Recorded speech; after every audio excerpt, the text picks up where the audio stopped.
well, actually kids and adults. We gave them to anybody that wanted them at the event on Saturday. Vision Zero. We are happy to report that we now have 10 cities that have adopted the goal of zero. Yes, we're very, very excited about this because, as Georgiana likes to say, and I like it, we all need to be pulling in the same direction. We're working on the ones we don't have on this list. Everybody has been contacted, and I will probably be reaching back out to some of those folks here pretty soon. But we would love to get everybody to sign a resolution, but are certainly proud of the ones that we have on board to date. We actually had the opportunity to present to Florida League of Cities and the MPOAC, which is the state MPO board, on Vision Zero. So happy to be able to do that as well. So been out there and been busy. Any questions? Oh, wait a minute. I did have something else I wanted to say. I just want to give you a rundown. You know, we talk about everything we're doing, but our numbers are still not great. I ran them just before coming here today. Year to date, we have had 13 pedestrian fatalities, 4 bicycle fatalities, and 9 motorcycle fatalities. That equates to 63% of our fatalities so far. That is really high, really, really high. If you break the bike ped out of that, bike ped represents 41% of our total year-to-date numbers. So we still have a long way to go, and it's a national trend to see this fatality rate of pedestrians and bicycles rising as motor vehicles become safer and safer. And you know, everybody, the speeds are just incredible out there, and the pedestrians and bicyclists are certainly the ones that are getting the short end of the stick on that. All right, thank you, Kim. Next up on the reports, we have the transit report with Terry Jordan. Well, good evening, everyone. One of the things about I typically present on transit is our ridership, and this last month we were about 138,000, which puts us about the average that we've been seeing for the last 3 months. If we continue this trend, we'll be about 6% above last year's fiscal ridership, which is about 1.5 mil. So we're hoping to be at 1.5, 1.6 for this year, which is still slightly below the 2 million riders that we saw pre-pandemic. So we're working our way back toward that number slowly but surely. So roughly it's still about 80% of our pre-pandemic numbers, but ridership is coming back. One of the things we've been trying to monitor is if gas prices have had a significant effect on ridership. For the last 2 months, we've been at 138,000. The month prior, which is March, we're at 144,000. So we're not seeing it moving in the direction that we expected, but we're hopeful we'll get riders back that, for some reason or one reason or another, that we haven't seen back on board yet. Major initiatives that that's still ongoing but soon to wrap up is our Transportation Development Plan, which is our 10-year guideline to the service that we'll be providing to the municipalities and fixed route and demand response service. And then secondarily, we have something called a comprehensive operations analysis, which kind of gives the base for everything that we do as far as our fixed route service and how efficient we're operating, and then some particular opportunities to be more efficient with the service that we operate. Both of those plans are going to be presented to the TAC and CAC on the next TAC meeting on the 11th of next month, and then to the TPO board on the 14th. They will then be listed as an agenda item to the Board of County Commissioners in the August meeting. August 18th, I think, is the date. Excuse me if I don't remember the exact date. For adoption, and then presented to FDOT for our September deadline to have it presented. It's a requirement that we present our Transportation Development Plan for our annual funds allotted to us. So we'll be ahead of the game. And like I said, it's really a guideline to any major initiatives that we plan to undertake within the next 5 to 10 years. If anyone wants to know anything or any information about it, I'd be glad to share it. Outside of that, that's my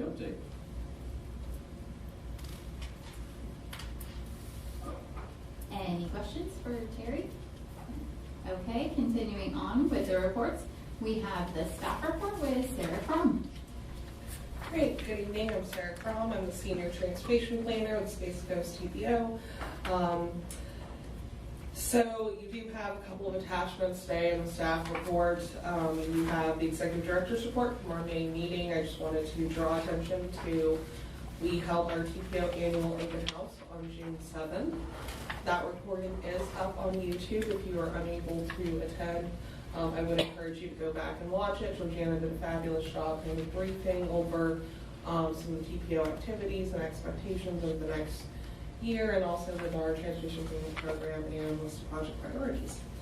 And a lot of good comments and discussion with the public comments about bicycle, pedestrian, transit related activities. We also have Abby's public outreach and engagement report for June and July, and so that's in there for you to peruse as well.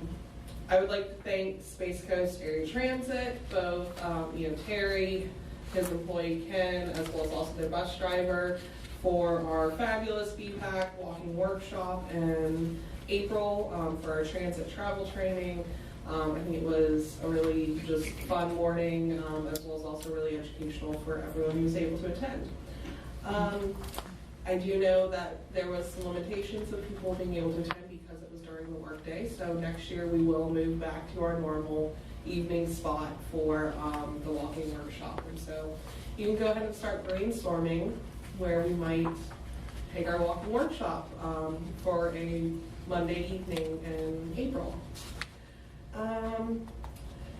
Two more things. We have had 3 members that have not attended and actually passed policy point.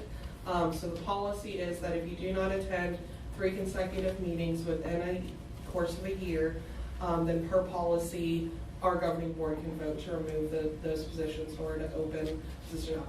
We normally don't just do it just to do it. We do it when we've had people begin to reach out to us and we have a full roster. So we have had a couple inquiries of people wanting to join the BPTAC. So in July, our governing board will be voting on 3 removal letters that were sent about a month ago. So the members have had an opportunity to respond or come forward if they felt like our attendance records were wrong or they still wanted to attend. None of them are here this evening, so we're going to move forward with the removal. Finally, I just wanted to give you an update. As you know, usually in January, I bring kind of a strategic plan or goals for the year. This year, we're going to be doing something different.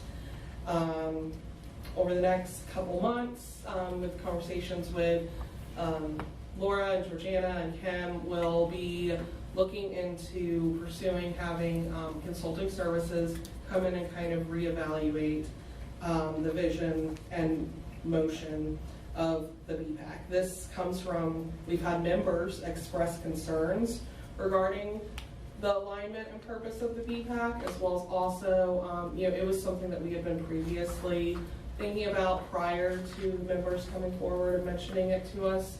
So it kind of was already tickling in the back of our mind, and then it was just reestablished by us listening to some of our members' concerns. So, what do you think the process will be for that? I mean, what do you envision that they will do? We basically, what I'm thinking, just off the top of my head, we haven't actually sat down and discussed our internally or with anyone really, is that there'll be some type of workshop held with you guys, with the members of the BPTAC, probably in January or March, either one of those meetings, and basically the vision or the ultimate goal I see is that next year we will spend kind of the next year kind of getting back to the basics on the BPTAC and figuring out where do we go from here.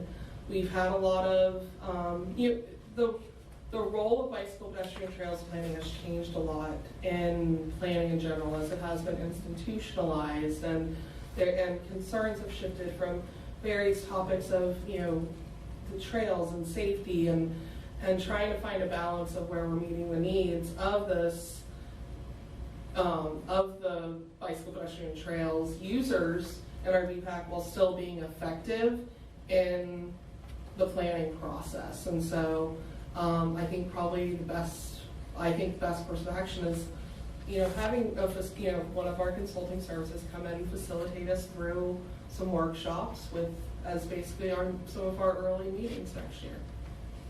So. That sounds good. Then we get the experts, because they'll have, they've been to everyone's BPAC meetings at this point. So, okay, I believe that wraps up my staff report. Perfect. Any other questions for Sarah? No. As a quick reminder, please, if you're going to speak or ask your questions, don't forget to turn the microphone on, as we are live streaming. So next order on the agenda is the consent. So I'm looking for a motion to approve the meeting minutes from the March 28th, 2022. I'll make a motion to approve. Okay, Carl's made a motion. Anybody second? I'll second. 7 seconds. All those in favor say aye. Aye. Thank you. Any opposed? The motion for the minutes has been approved, so next we move into action items, and Sarah Crom will be leading us through the FY23 Sun Trails and Bicycle Pedestrian Project Priorities. It is page 17 in your packet. If you're following along.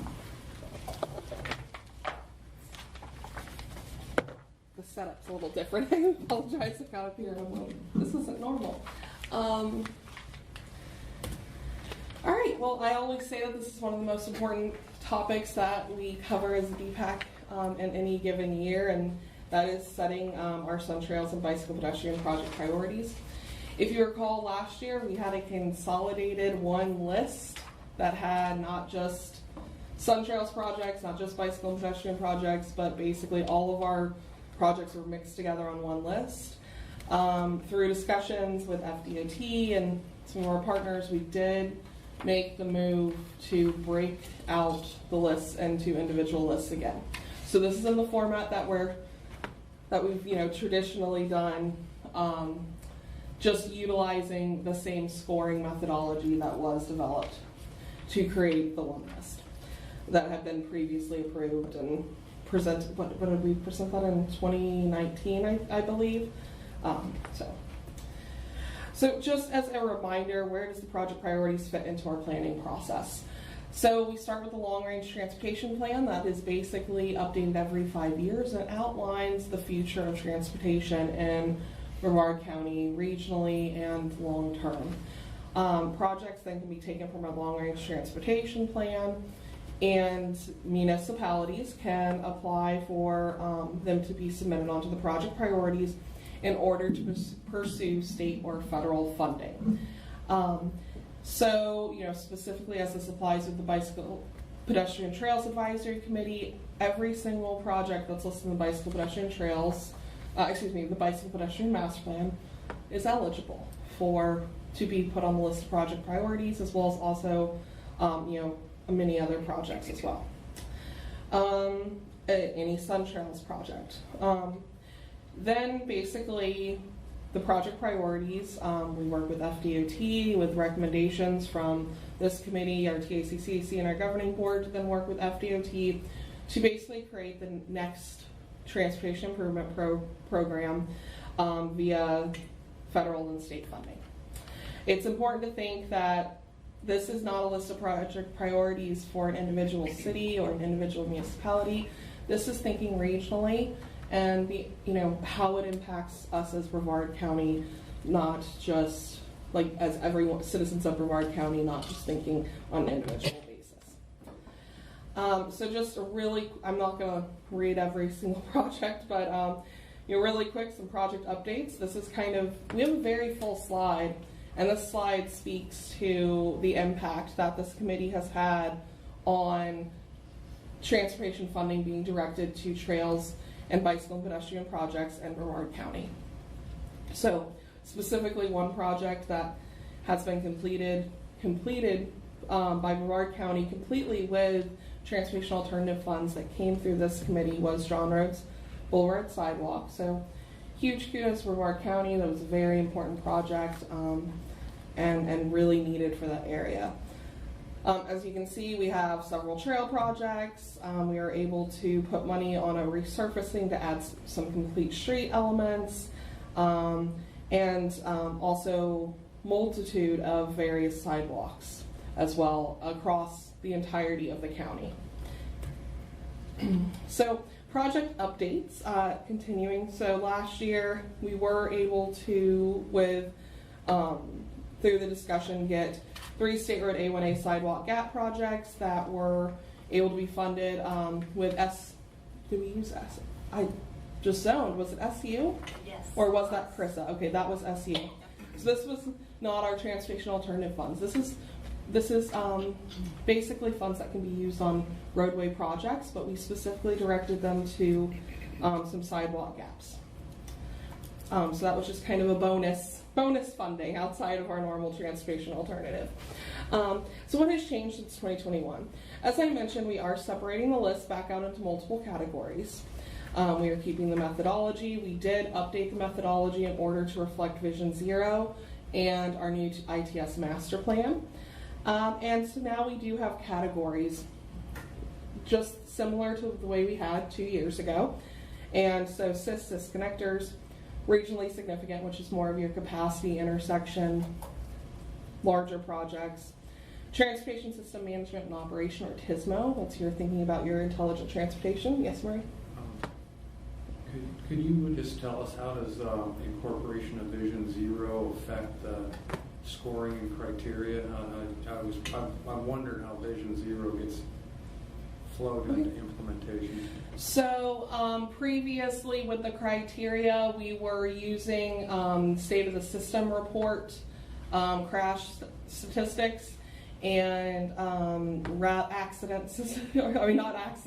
I did say it right, and then I saw Kevin. I thought I messed up because he looked at me.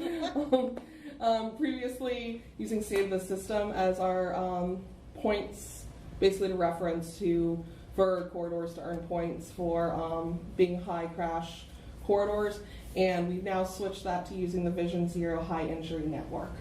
And so we're directly referencing the action plan that Kim developed. So, just if you don't mind me just adding a little to that. So a practical application, when the ITS master plan was completed and being drawn up, they took the high injury network that was developed through the task force project and the action plan process from Vision Zero, and made sure that those areas where we saw higher pedestrian or bicycle crashes, there's planning in that master plan for upgraded infrastructure, so those technology pieces that benefit bikes and peds will be supported in those areas when we get to that point. And moving forward, that's how, Vision Zero, we've always said safety is a priority, so the next step is to say, what is it that you do to meet safety? And ITS master plan is our first plan where we've actually broken it down and said, okay, this is how these two plans can come together. That makes sense? Yeah. Okay. So then we have, basically the two lists that we've traditionally worked on with the BPTAC, bicycle and pedestrian, and then the Sun Trails, the shared use network trail system list, which those are basically projects that are specifically eligible for Sun Trails funding. Planning and studies, we have 2 new categories. One of them is grant funded. These are not ranked. These are projects that basically were asked to kind of elevate as they were planning on pursuing some of the new federal IIJA projects, funding sources. And then we also have another section, which is a state safety improvements section. And this is also new. This is also not ranked.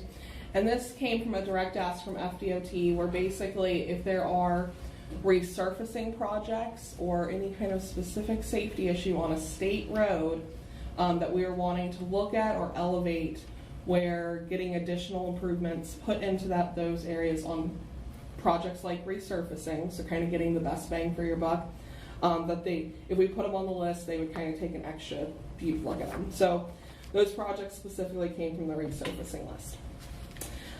We did not have any new bicycle and pedestrian trail projects submitted this year. We actually only had ITS projects.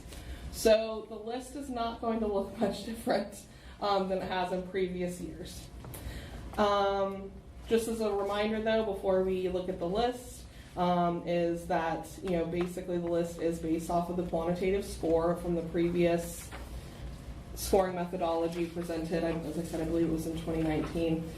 And with the additions of, we did make some tweaks to the safety and ITS section based on Vision Zero and the ITS master plan. Our transportation subcommittee has the ability to add some qualitative scores. They did do this to some roadway projects, but the bicycle pedestrian trails lists were not touched this year. And then finally, our committees and boards do have discretionary ranking where they can make the recommendation to our board to move a project up or down within the categories. So our regional trails are our sun trails, as I said. They're not going to look much different than they have in previous years. The two Space Coast Trail projects, which are part of the Coast to Coast Trail, right up at the top there. I guess the one difference is that previously it had been one project, and due to some limit breaks that they needed to make due to timing with working with the federal agencies on the NASA property, they made that break. So now it's just listed as two different projects. Both are currently funded with Sun Trails funds in 2027, but because we've seen it lose funding at least once before, we are keeping them on the list of project priorities. The US 1 East Coast Greenway project and the other Space Coast Trail project in the North Maritime Pioneer Trail Feasibility Study just still remain on the list where they've been awaiting for the Sun Trails funding. The bicycle and pedestrian list, this looks a little bit different because we did put those A1A sidewalk projects that received funding last year within it. So as you can see, it is a lot of state road sidewalks and one complete street at this point.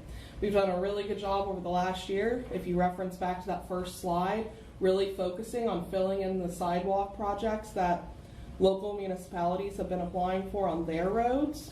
And that has kind of left us where we have a list of state road sidewalks that we really just need to push FDOT and work with them to get administered.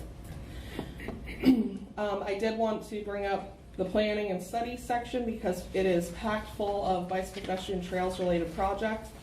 FDOT is working on their state road A1A strategic plan. I actually believe that's a notice to proceed has been sent or work. Okay.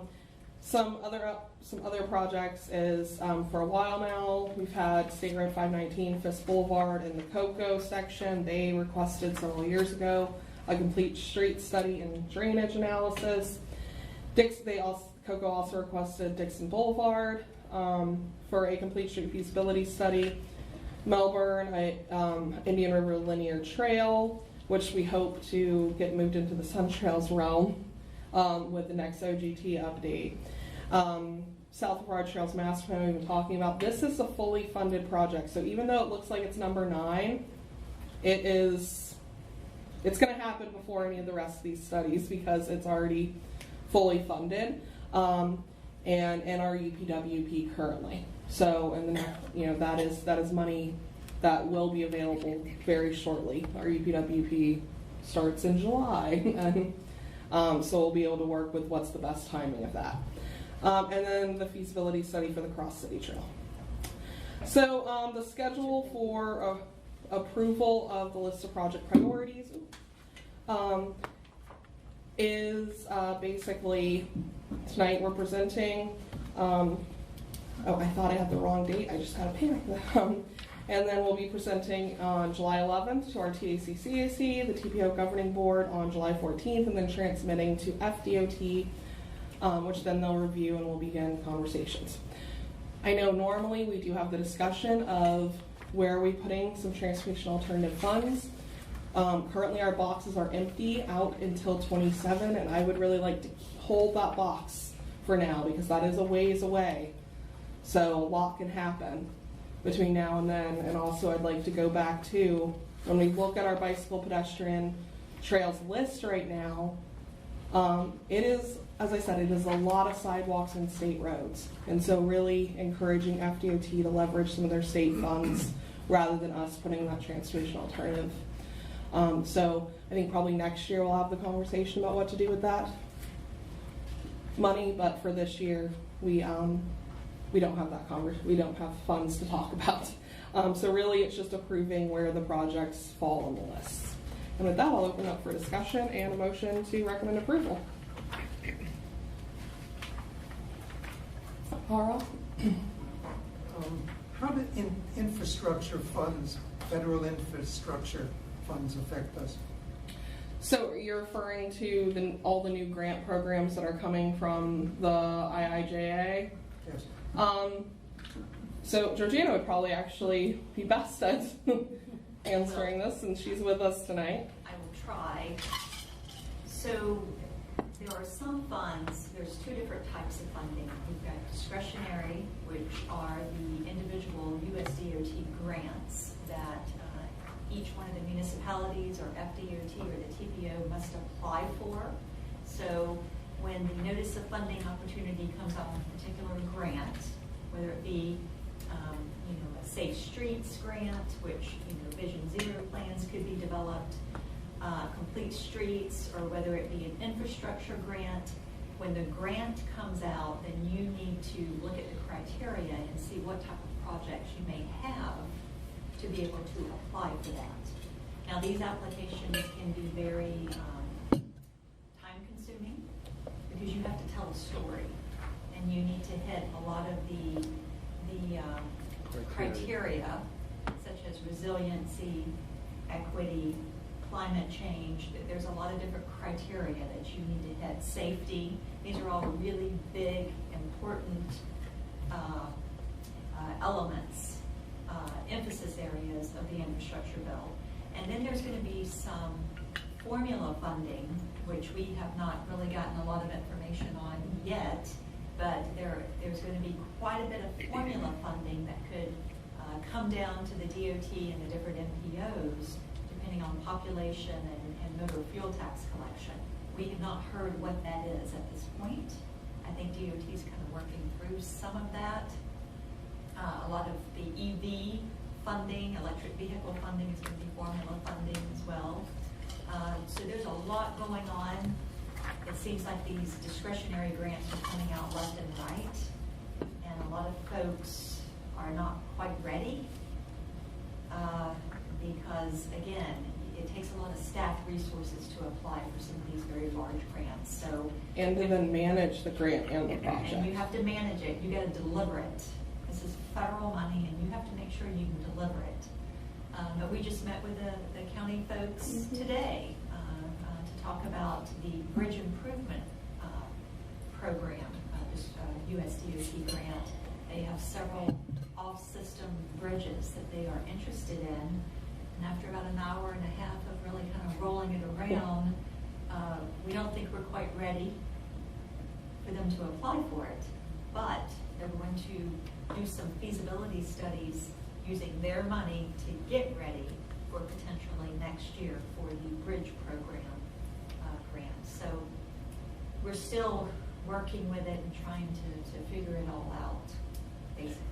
And we're happy to meet with any municipality about any of the discretionary grants and provide our support and roll around ideas and however we can help participate and support any other projects. Most of the discretionary grants are not asking them to be on the list of project priorities either, so but we can always do an amendment if we need to. Any other discussion? Great, well, thank you guys, and I would like to request a motion to recommend the approval of the Sun Trails and Bicycle and Pedestrian project priorities. I'll make a motion to approve as written. Okay, Marie first. I'll second it. Drew second. All those in favor? Aye. Anyone opposed? All right, the motion for approval passes. All right, so that brings, I just wanted to share mine. I'm sorry, Angelica, that brings us to our presentations.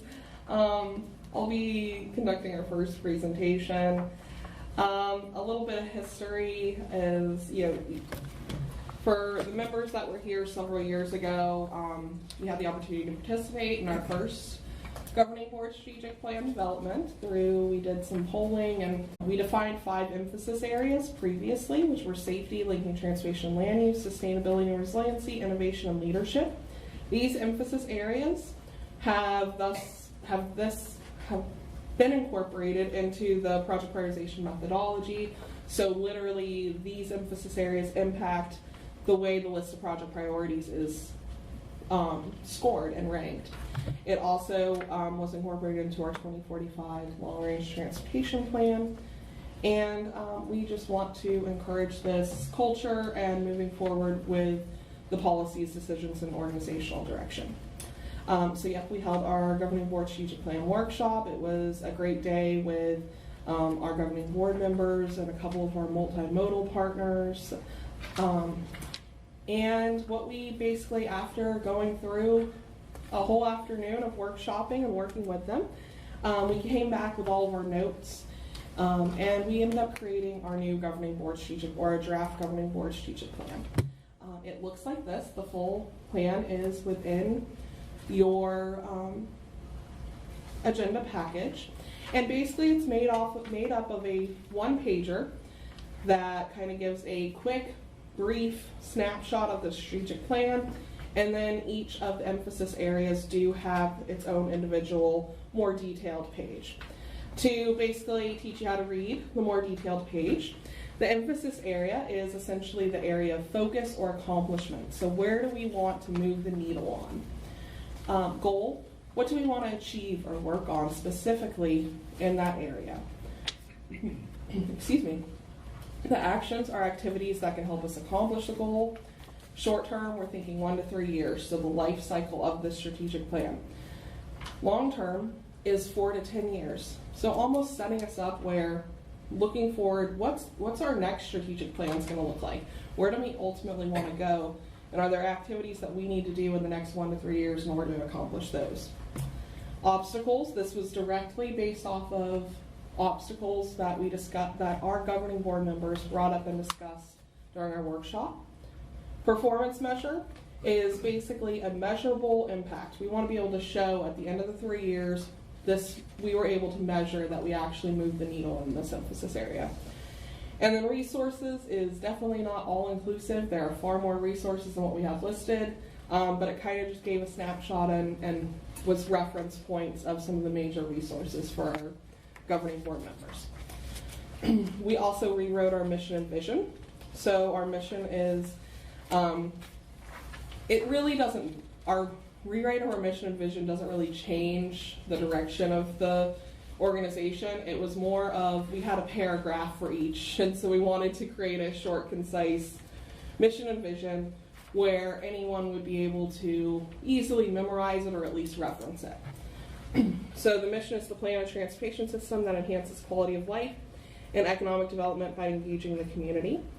And our vision is to provide a safe, multimodal, innovative, and resilient transportation system for all. So I'm just going to quickly go through the 5 emphasis areas. As I said, in your agenda package is the full strategic plan that definitely goes further on this. Yes, Lauren? How does the word resilient, what's the word resilient?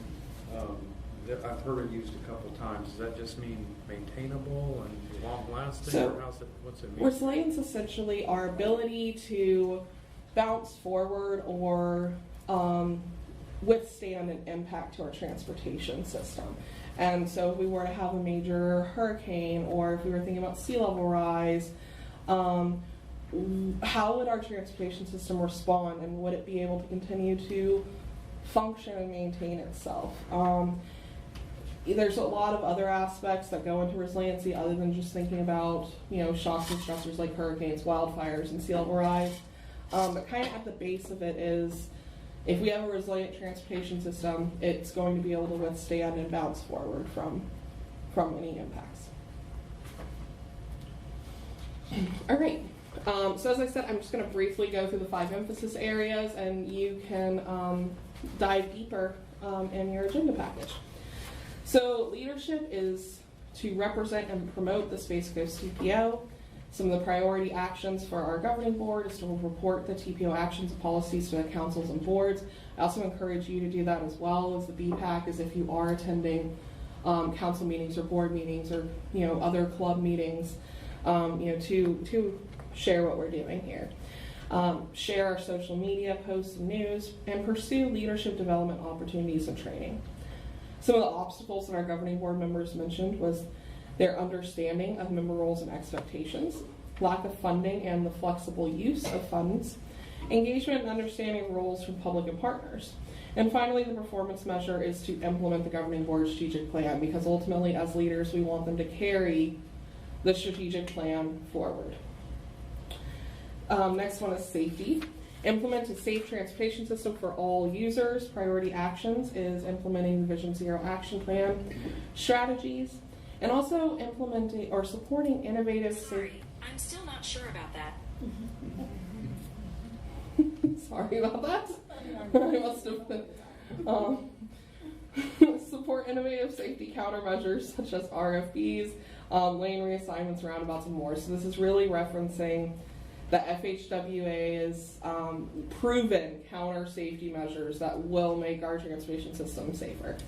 Obstacles are acceptance of the proven safety countermeasures, and obviously battling some of our current roadway designs. The performance measure is to prioritize a safe system approach pilot project on a high injury network corridor. Linking transportation and land use. Plan a network that provides transportation choices. So participate in the 2050 long range transportation plan development. I can't believe we're already back to time to start our next LRTP. It feels like we just adopted it.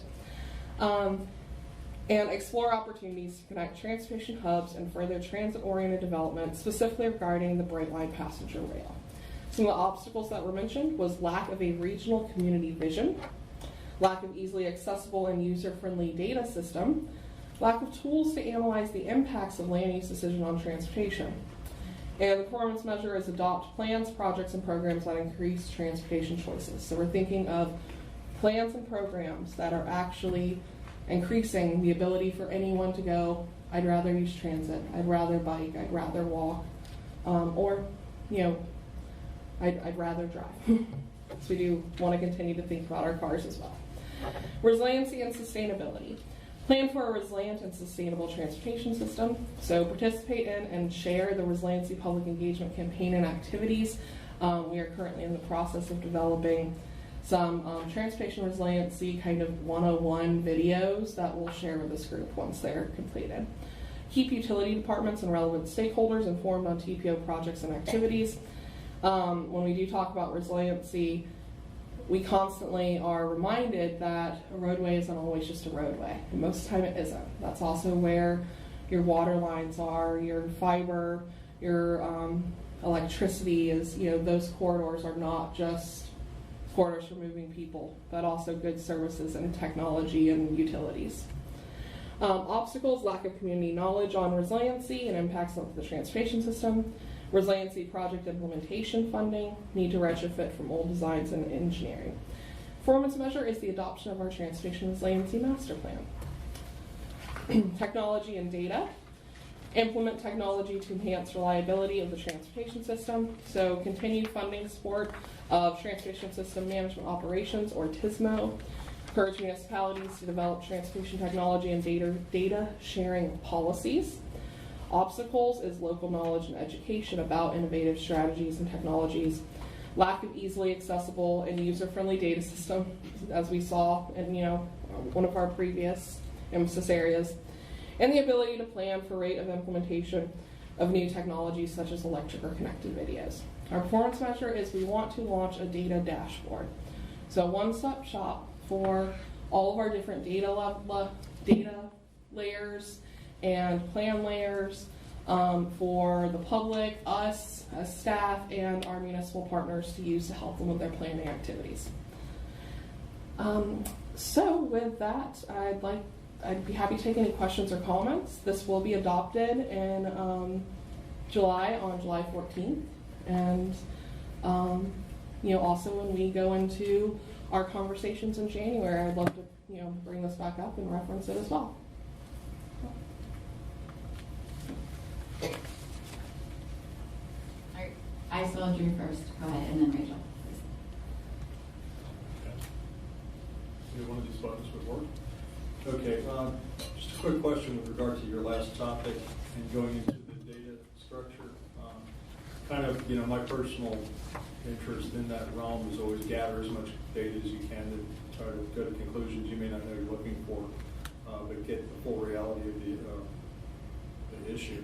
Are you going to address that kind of gradually, meaning the database isn't born overnight, and a good one takes a lot of time, a lot of adjustment, and I'm just going to suggest that we probably as a committee, and I know the word homework isn't real popular in the summertime, but basically we probably need to kind of see that as it moves along in some level of detail to where each of these things would relate, which is subordinate to the other, and kind of standardize on your metrics, your nomenclature, things like that, to where we can really make a bang of it. We talked about different safety issues and how we can make decisions based on the data that's out there. And you're really talking about changing how we capture data and how we report it. So I'm encouraging you to look at it as something maybe this group would be interested in seeing a big bang out of that. But that's going to kind of almost be a gradual thing. The current database is starting to look like this and such, and where it fits into these 5 areas, et cetera. So just food for thought on that up front. But Absolutely. I'm going to defer any kind of comment back to Laura in case you have any, because this is not my field, Drew, but I do appreciate the comments, and I'll definitely take them forward with Laura and Steve as they move forward. And it definitely will be gradual, because I highly doubt we'll have just everything in a dashboard all at once, and and from what you're saying, that's not the right direction. Is we need to. well, you're not going to have it all at once. Yeah. But that's what I'm saying. Over time, it's going to get better. But it can't just be 1 or 2 iterations. It needs to be a gradual. We all refine it. You'll have a better product at the end. Yeah, and we will definitely come back and present to you as the dashboard gets developed. Okay. Thank you. I saw Rachel. First, I just wanted to say that I really appreciate you all including the safety, linking transportation and land use, and the resiliency and sustainability within your main focus areas, and including one of your obstacles as lack of regional community vision. Look forward to seeing that not be an obstacle anymore. And then in terms of the safety, the performance measure, have you all started to consider how you plan on prioritizing pilot projects for high entry networks, or that's just still in the goal phase? I would say it's still in the goal phase, but I'm going to defer to Kim. But just because I'm not involved with every conversation. Yeah, I actually, as soon as you got to that one, was already kind of rolling around in my head. There are, I think in some ways we may be on a path to accomplishing this goal already, because there are high injury networks where we're getting ready to see some very definite safe system approach type improvements to, I think, a Clear Lake. I think of possibly what they're proposing for Palm Shore or something that's one. I think that that's going to probably be an easier get than some of these others, just because of the way our partners at FDOT are starting to think of things as well. So, I agree. I'm sorry. I was just going to say I agree. I think FDOT is definitely moving forward. It's becoming institutionalized in every project, which is amazing. Kind of like years ago, Murray, to get a sidewalk put into a resurfacing project was like fighting all the time. That's not what it's about transportation. It's about rehabilitating the roadway. That has changed, and it has been that way for a long time now. But I think off-system might be what we would want to focus on for this high injury network, because there are a lot of the high crash areas are on state roads because they are, you're going faster. But I do think it might be good if we could look at an off-system project, see what we could do for a pilot project for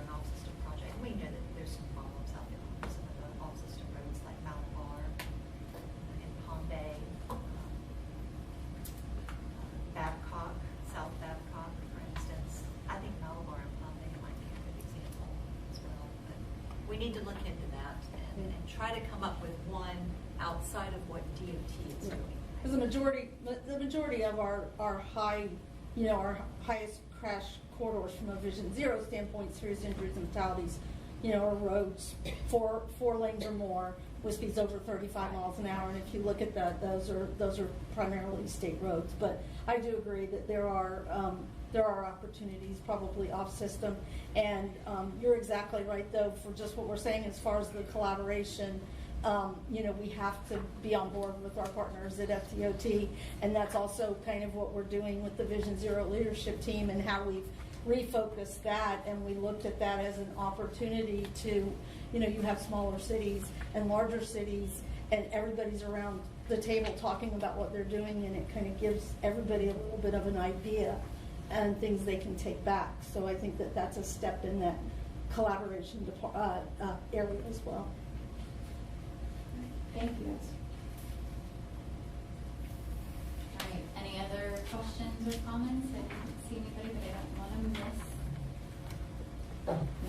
Okay, continuing on, we have the Florida Bicycle Association. Becky Alfonso will be giving us the presentation.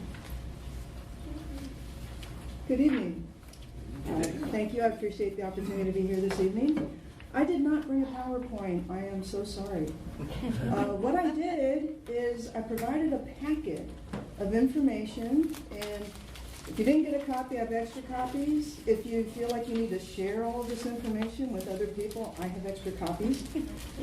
What you're looking at is something that I actually distribute up in Tallahassee to our state elected officials. They get a copy of our current messenger, which, who here is actually, well, first of all, who's heard of the Florida Bicycle Association? Who's a member of the Florida? Come on, people. I'm pretty sure I am. All right, so there's a brochure where you can join that's actually in the messenger. There's a little Join FBA. You can go online and do that. So the elected officials get a copy of this. They get the messenger. And by the way, members, messenger sent right to your door. You don't have to wait until I show up at your meeting here. That's great. 4 times a year. You'll see there's a piece of paper where I need to change the ink in the printer, but for the most part, the black came out. And it's our organizational fact sheet. This is something that I share with the state legislators to let them know that we're kind of a resource for them whenever there's bicycle policy that they want to talk about or address. And that does come up every once in a while.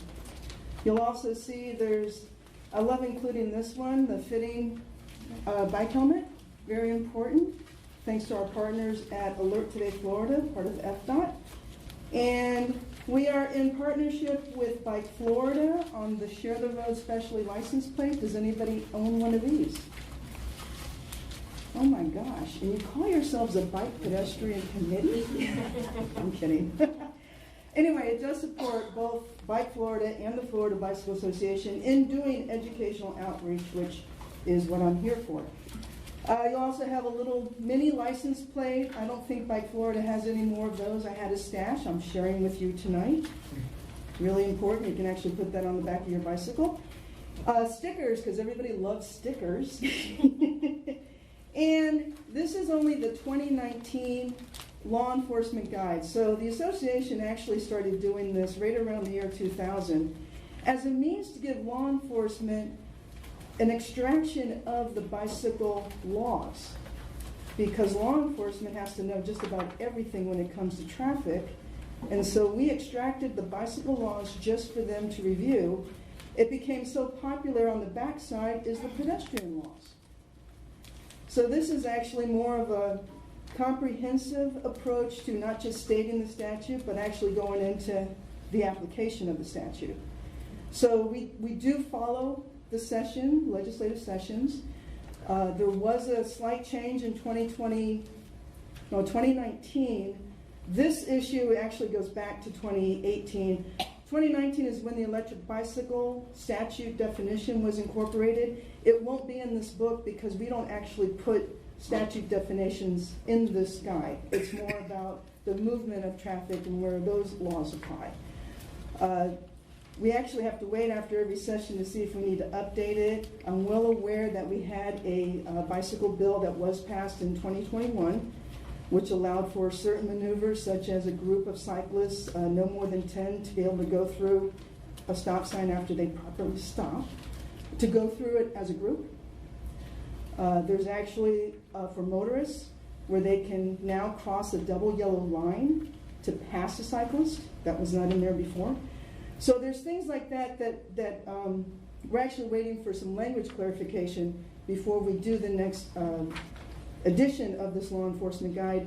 These are items that you can actually order, request from our website or from the Florida Bicycle Pedestrian Safety Resource Center out of the University of Florida.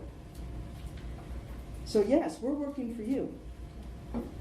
Now, I've asked you a couple questions. I'm going to ask you one more. Who is familiar with our online bicycle safety quiz? And who has taken it? Well, I know, because you know what happens when you take it? Stephanie, what happens when you take it? And tell us what you have to get. If you pass, you get a 100. You get some very cool socks, bicycle socks. Socks. In yellow or blue. So how many here tonight consider yourselves reliable and trustworthy? Oh, no. Really? Not everybody? Y'all know this is being recorded, right? Well, I know, not Craig. I think they're waiting, Becky, till they hear the other half Well, of it. okay, here, the thing is I probably have enough socks for everybody that I could give you tonight, predicated you take the quiz, pass it, and email me the gold certificate selfie, because that's what we've been using on our social media every Wednesday. Stephanie, I forget what day we put you on there, but that got circulated very well. So that's the deal. It's explained on our website how to get that. It's under our 25th anniversary because that's what we're celebrating. FBA has been around for 25 years. And so we decided not to just give away socks, but to actually kind of have you guys take a quiz, score for the gold certificate, and then we'll give away socks. So, We're not giving them away. You will have earned them because I've looked at some of them. yes, we're actually calling it socks for safety. So if everybody in here is now trustworthy and reliable, I can actually distribute socks, and then I'm going to take names. I think we've got this all on record, and wait for those emails to come in. My email address is all over that information I gave you tonight. Do you recommend reading this cover to cover before you do this quiz? Is this going to be if you need that kind of help, yes. I need all kinds of help. What we found, like everybody in here can attest, right? When was the last time anybody read the Florida Driver's License Handbook? In a while. I posted for summer reading to to our members. Yeah, laws do change. Unfortunately, when people take the driver's lesson, get the license, that's it. They're done. And so, yeah, there may be some changes. How many are not originally from the state of Florida? So if you're coming from another state, your laws could be different. Yes, in Florida, we're very different. We pride ourselves in being a little different. So yes, you may want to review that. There is some information. And the quiz actually is one of those quizzes that we can update with the legislative session. So it is current. It is not just static. We did not just put it up there and then, don't look back. So, and the best part is we have a quiz for cyclists. We have a quiz for motorists. And we have a quiz for children, preferably about 10 years of age. So there's all kinds of information there, and you don't have to take it as a cyclist. You could actually take it as a motorist. We're just looking for you to take it and get a gold certificate. Now, the last thing I'm going to do, and if there's any questions, I'll be happy to answer those. Again, I did not bring a presentation, and I didn't bring the finger puppets. I thought about it. I didn't bring them. What I did bring, and this usually scares people, I brought our safety baton. That's in case any of you get out of hand. Actually, I got to give a shout out credit to Alert Today Florida. About 5 years ago, under the leadership of Trenda McPherson, she created an Alert Today safety baton. And because that coalition is made up of partners, what she was doing is passing it to each partner, taking a picture, letting the partner take a few photos, and then passing it to the next partner. When I got it, I treated it like Flat Stanley. And I was going places. It went to the Daytona 500. It went to Colorado. It went to a rite of silence in Houston, Texas. So I took a lot of pictures, and people felt like they couldn't outdo it except one person. So the next time when I passed the baton to that next person, who shall remain nameless, they sent it overseas. We haven't seen it since. Okay, so they didn't bring back a baton, but I told Trenda that I was going to bring back the baton. And actually, for our 20th anniversary, FBA did a gold baton. For our 25th anniversary, I'm actually using the same color as Alert Today Florida, red. I'm not passing it. I'm letting people touch it. And at some point this evening, I'd like to get a picture with the Space Coast Bicycle Pedestrian Trail Advisory Committee, however you call that. So that is something, and we do feature those pictures Sunday on our Facebook page. We've done some photos in our messenger. Again, if you're a member, you get that sent right to your door. Just saying. So if there's any questions about the association, what we do, how someone like me got the job. I don't have a question. I have a comment. Okay. And this is more for, I've worked with Becky for many years now, and I can tell you that this woman has worked her rear end off for the interest of bicyclists and safety. She is leaving Florida Bicycle Association in about a month. It's on my page 5. And so, yeah, but I didn't find in there where you were leaving. I only found that when I talked to you tonight. But I just think we need to give her a shout out because she truly has, she's had to deal with lawmakers. She does have the ability to go to Tallahassee and argue with people on, and a lot of the improvements that we've seen in laws for bicyclists is because of this lady right here. So I'd like to give her a Thank round you. of applause.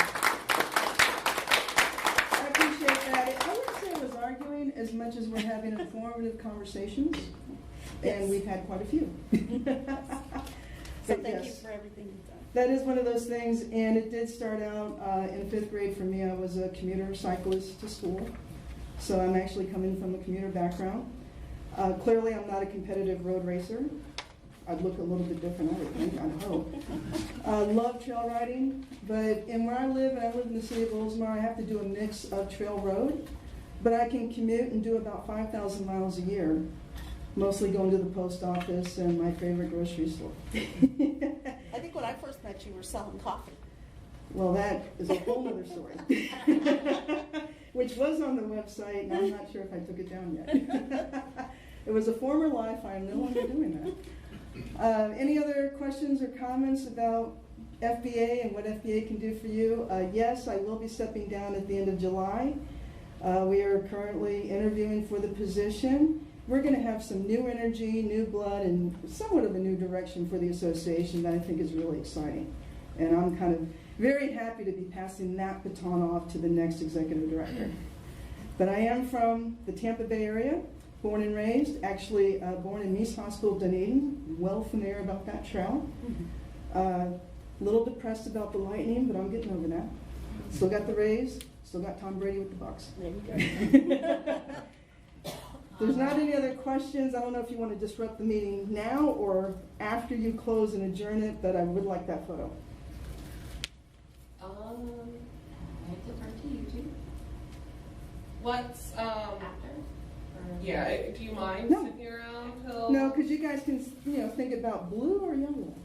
So immediately following the meeting, we can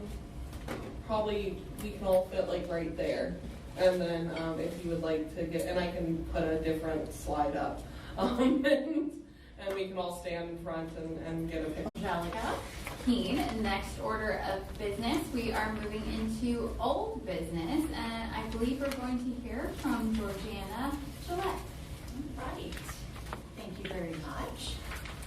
I wanted to give an update on the motion that the BPTAC, that Drew made at the last meeting, and that was to send a letter to the Board of County Commissioners to consider reopening the paved portion of the Untitled Trail. I listened to the meeting because I was not able to be in attendance, and I got to say, I thought it was an excellent discussion among the members.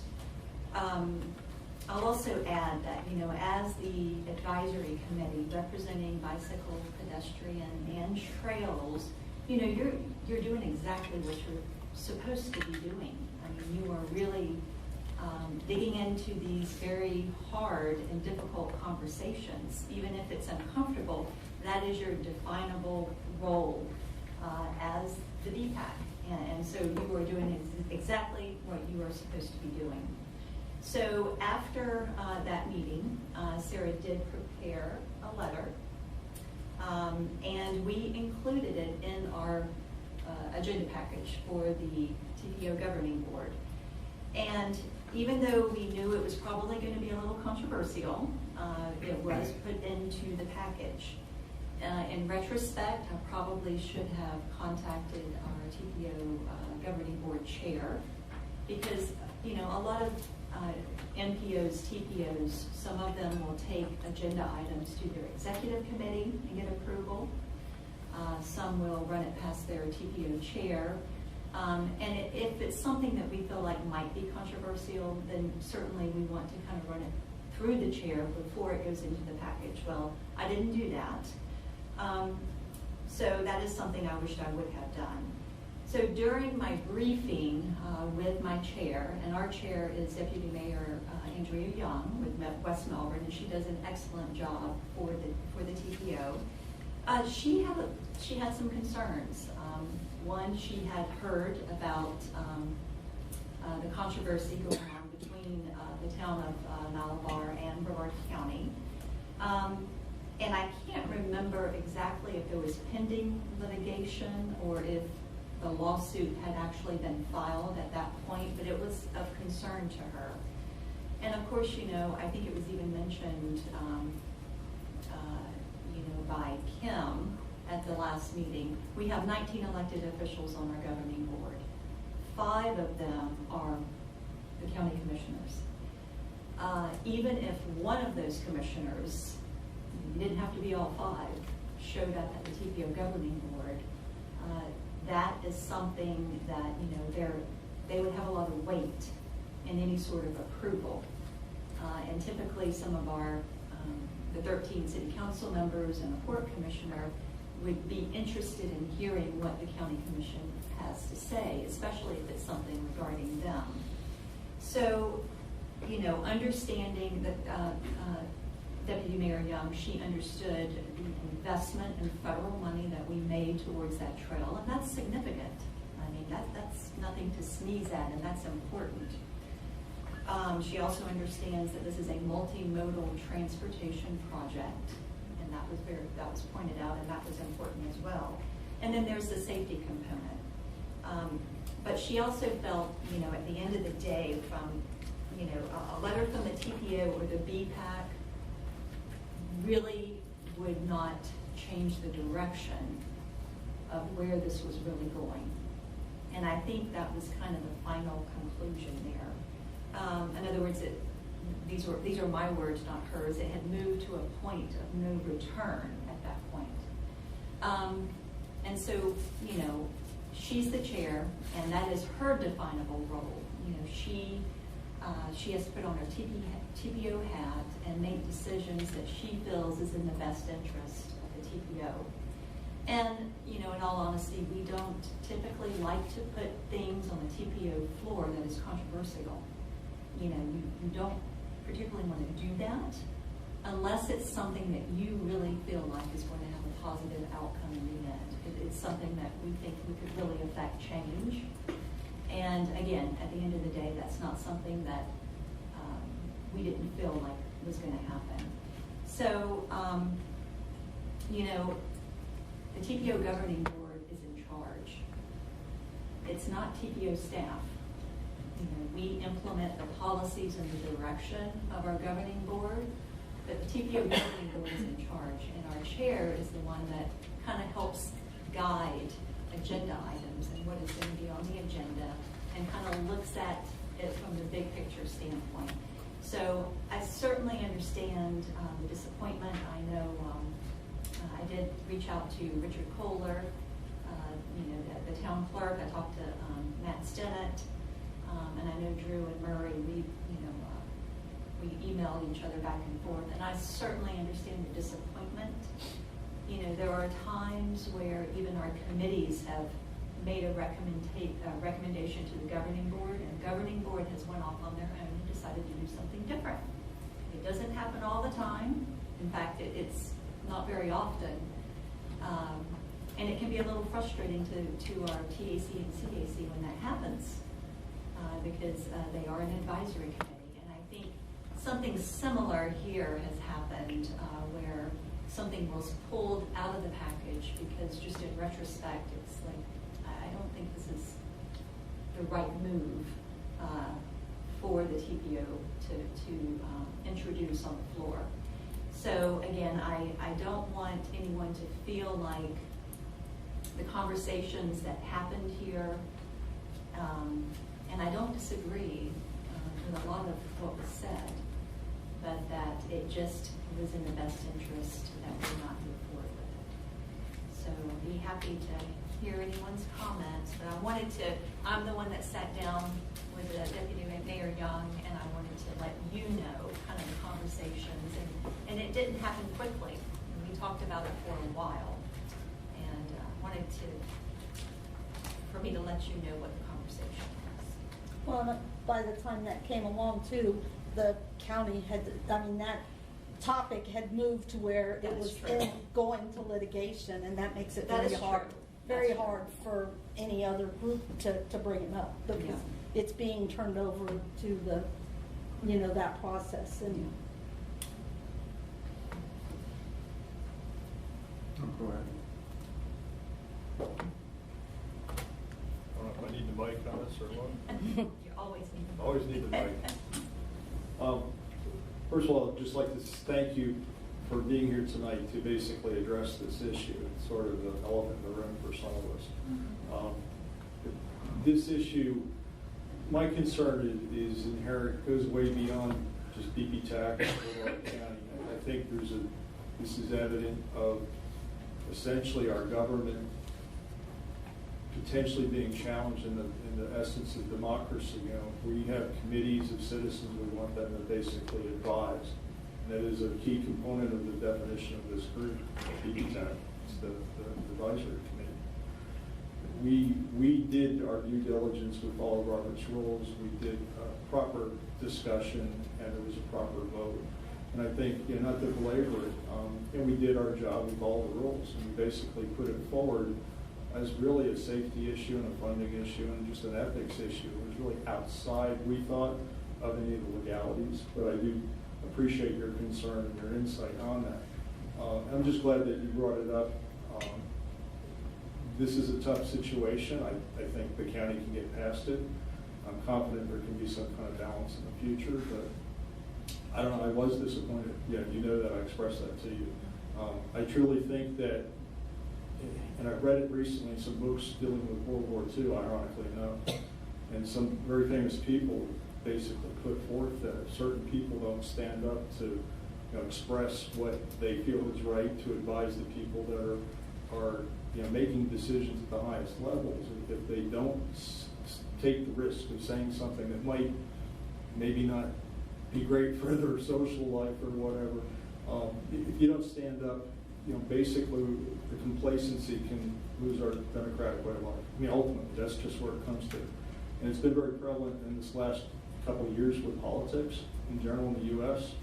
We've all a lot of time to sit at home and hide from the pandemic and kind of think about this stuff. But ultimately, as an advisory committee, and especially on safety things, I wish that board had, from its leadership, had decided, this is just what it is. It was trimmed down to just being a safety issue, and certain people are being blocked from getting to work, all that type thing. I'm going too deep on it, but I was disappointed, but I very much appreciate you bringing it up. So I'll end with that. Thank you. Murray?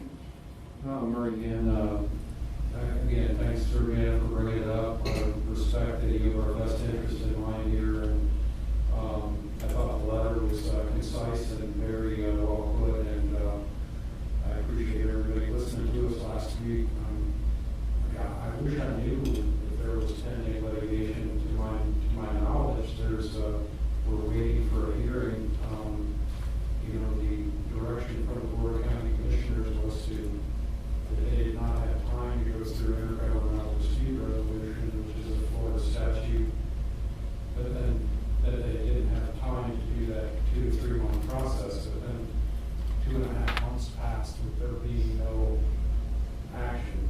So now our file to do that intergovernmental dispute resolution, and the county had 20 days to respond, and then they asked for an extension, which Malibar agreed to. And so another 20 days went by, and on the last day they filed a motion that said we don't have time to do this intergovernmental dispute resolution. So to us at Malibar, we're just sort of confused because we don't know what's going on. We don't know.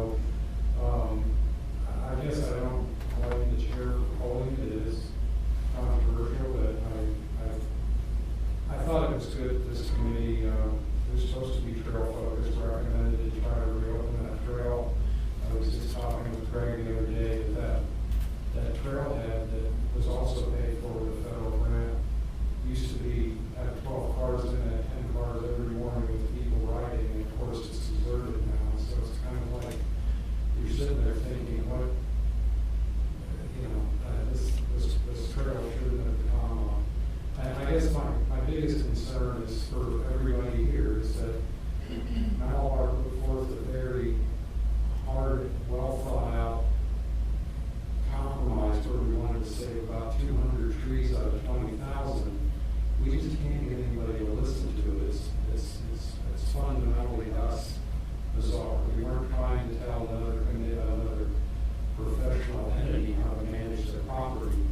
We were saying, leave these little 2 little rooster trees, 1% of the property. Mike and I estimated it was 1% of the property. But that's the straw that broke the camel's back.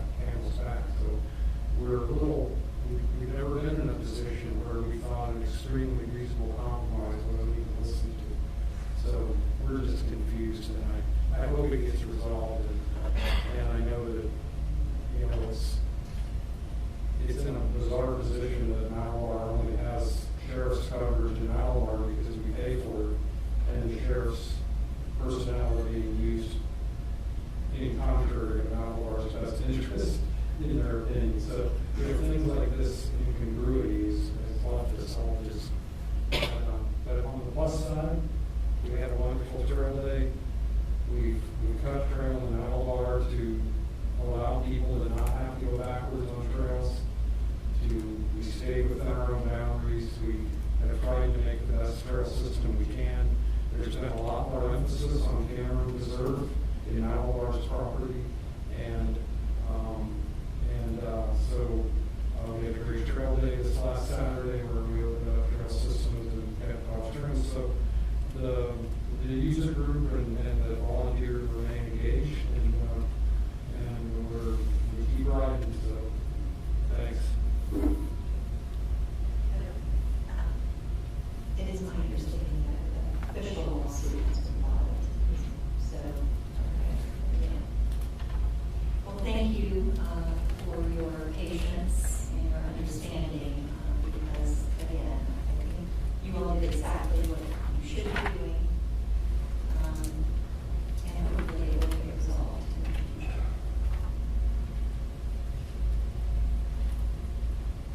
Okay, so last on the agenda, just as a quick FYI, we will be having a hard and fast stop at 7.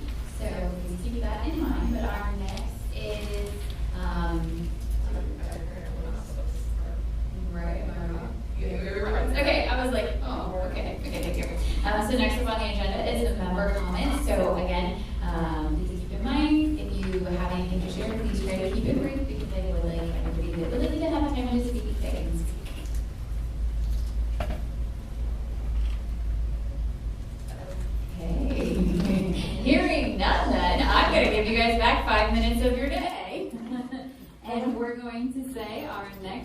meeting is Monday, August 29th, 2022. It is currently 6:56, so sorry, I checked for a minute. And this meeting is adjourned.